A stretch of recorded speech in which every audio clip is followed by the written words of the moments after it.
एक बंद घर, जंग लगा ताला। दरवाजे के पास पड़ा एक पुराना खत। खत पर बस एक नाम लिखा था, रीमा। अंदर अंधेरा था, लेकिन बस अंधेरे में एक आवाज़ अब भी गूंज रही थी, रीमा। एक बार आ जाती तो शायद मेरी सांस पूरी हो जाती। ये कहानी एक ऐसी बेटी की है जिसने ज़िंदगी की दौड़ में अपने पिता की धड़कनें पीछे छोड़ दी, और जब लौट कर आई तब उसके लिए बस एक खत बचा था। एक ऐसा खत जिसमें प्यार था, पछतावा था, और एक अधूरी विदाई। क्या थी उस खत में लिखी सच्चाई? क्यों एक बाप ने अपनी आखिरी सांस तक सिर्फ अपनी बेटी का नाम लिया? और क्या कभी वो बेटी समझ पाई उस खत की कीमत? जानने के लिए सुनिए पापा का खत, एक सच्चे दिल को चीर देने वाली कहानी। सुबह की हल्की धूप आंगन में बिखर रही थी। सूरज जी अपने पुराने झाड़ू से आंगन बुआरते हुए अचानक एक कोना साफ करने लगे जहाँ एक टूटी सी साइकिल खड़ी थी। ये वही साइकिल थी जिससे रीमा स्कूल जाती थी हर रोज। सूरज जी उसे तैयार करते, बाल गूंथते और के टिफिन में उसकी पसंदीदा आलू की सब्जी और पराठे रखते। वो आज भी वही करते थे। फर्क सिर्फ इतना था कि अब रीमा यहाँ नहीं रहती और सूरज जी अकेले हैं, बेहद अकेले। रीमा की माँ सविता जब रीमा सिर्फ 2 साल की थी, एक बीमारी की वजह से चल बसी थी।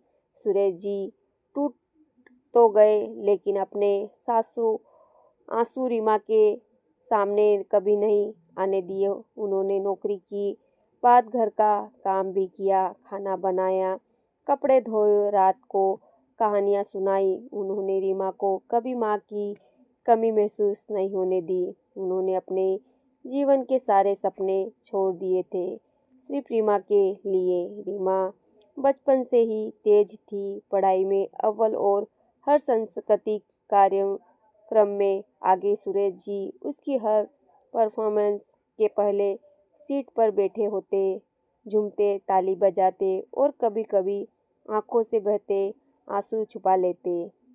जब रीमा को शहर के बड़े कॉलेज में दाखिला मिला तो सूरज जी ने अपनी बाइक बेच दी, बैंक से थोड़ा कर्ज लिया, इस बार इसीलिए कि बेटी को अच्छे हॉस्टल में रहना मिले, अच्छी किताबें मिले। रीमा शहर चली गई और एक नई दुनिया में कदम रखा। शुरुआत में रीमा हर हफ्ते फ़ोन करती, हर छोटी बात बताती, मगर धीरे धीरे उसकी आवाज़ बदलने लगी, बातचीत कम होती गई और सूरज जी सिर्फ कॉलर ट्यून सुनते रहते। पापा अब मैं बहुत व्यस्त रहती हूँ, पापा अभी मीटिंग में है, बाद में बात करूँगी, पापा प्लीज़ मेरी लाइफ को समझने की कोशिश कीजिए।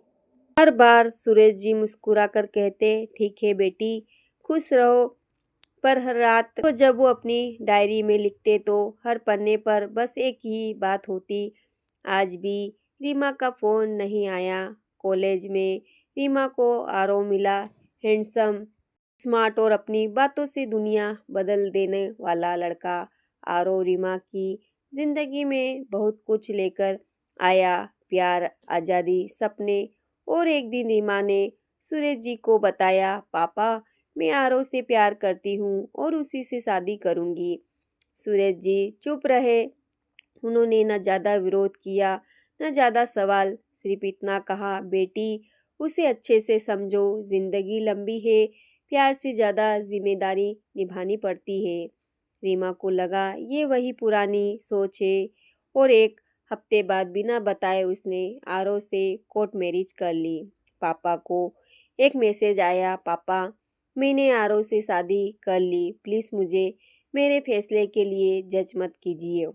सूरज जी अब पूरी तरह खामोश हो चुके थे।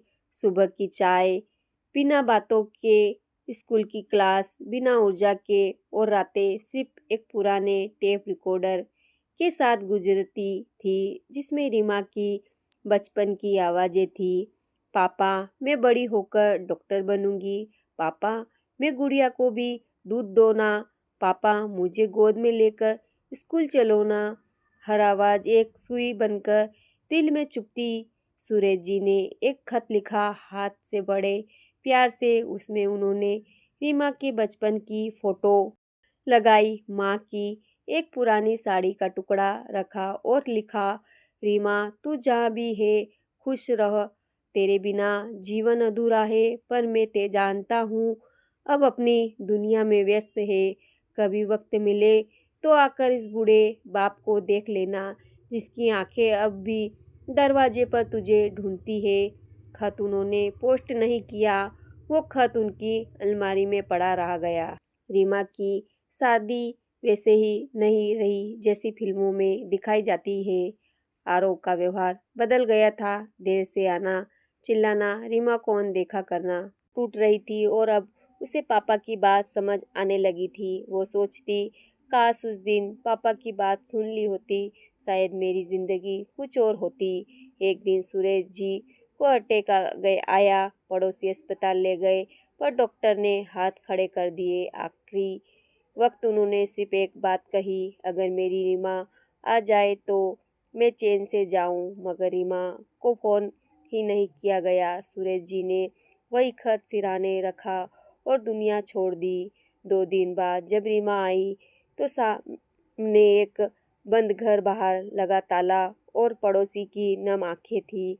बेटा, तुम्हारे पापा बहुत अच्छे थे, आखिरी वक्त तक तुम्हारा नाम लेते रहे। रीमा ने वो खत पढ़ा, कांपते हाथों से, बहती आंखों से, और पहली बार उसे समझ आया कि प्यार जताने के लिए समय नहीं, दिल चाहिए, और पापा का दिल तो पूरा का पूरा उसका ही था। कभी सोचती, क्या आपने भी किसी अपने के फ़ोन को बाद में सोचकर काटा है? क्या किसी के हाथों में अब भी आपका बचपन बसा है? वो तो आज ही एक खत, एक कॉल, एक मुस्कान वापस भेजिए, क्योंकि कभी कभी बहुत देर हो जाती है। रीमा देर से पहुंची थी, लेकिन उस खत ने उसका सब कुछ बदल दिया था। पापा अब नहीं थे, मगर उनकी हर लाइन, हर शब्द रीमा की रंग रंग में उतर गया था। उसने खत सीने से लगाकर बस एक बात कही, काश पापा एक बार आपको गले लगा पाती, एक बार कही पाती, आई लव यू पापा। रीमा की आंखों से आंसू रुक नहीं रहे थे। अब वो सब कुछ छोड़कर उस घर में रहने लगी, जहाँ हर दीवार पर पापा की यादें थी। वो हर रोज़ पापा के कमरे में बैठती, उनसे बात करती, लेकिन एक आवाज़ अब भी कभी नहीं आती थी, रीमा बेटा खा लिया ना। रीमा समझ चुकी थी, समय सबसे बड़ा धोखा है।